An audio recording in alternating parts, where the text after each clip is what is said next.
بعد از اینکه بدو تمیزش کردیم یه قلم لاینر برمیداریم. حتما باید قلمتون قلم لاینر باشه. قلم من امشاه. کافی یه ضرب در، حالا بستگی داره بخواین چقدر پاپیون بزرگ یا کوچیک باشه، طبق همون ضرب درتون رو کوچیک و بزرگش کنید. با قلم لاینر رو پنسل میکشیم. موقعی کشیدن این ضرب دره سعی کنید هیچ فشار دستی نداشته باشید تا این خطا خیلی خیلی ظریف و نازک در بیان. بعد از این ضرب در کافیه که با یه خط از وسط اونو نصفش کنیم.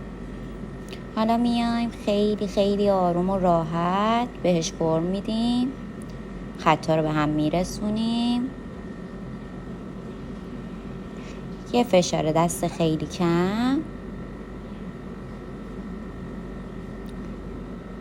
تا ضخامت اون خطامون، اون پاپیونمون به اون حدی که میخوایم برسه.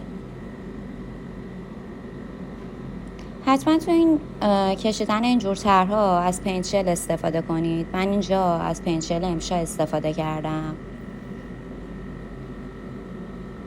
بعد از اینکه به آرومی و با دقت این کار رو انجام دادید، نوبت میرسه به پاهای پاپیونمون. خیلی خیلی نرم و یواش بهشون حالت میدیم. حالا طبق اون سایز پاپیون، طبق اون چیزی که سلیقه مشتریتونه، چیزی که خودتون دوست دارید، این خطا رو میتونید ظریف‌تر و پهن‌ترشون بکنید.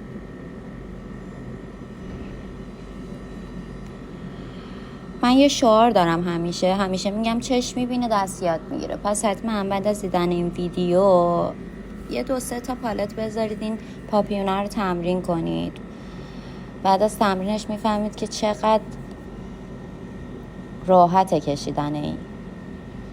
خب تموم شد. به همین آسونی.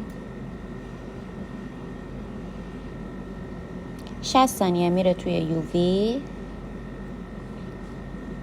این دستگاه LED که من دارم خیلی باحاله، شارژیه، از یکی از فروشگاه گرفتم. یه تاپشل هم میزنیم، حالا به سلیقه خودتون.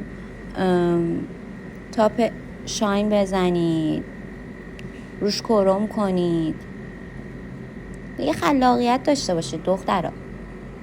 تمام. اگه پیشنهادی دارید برای طراحی بعدی برام کامنتش کنید. بوس به کلتون. مرسی.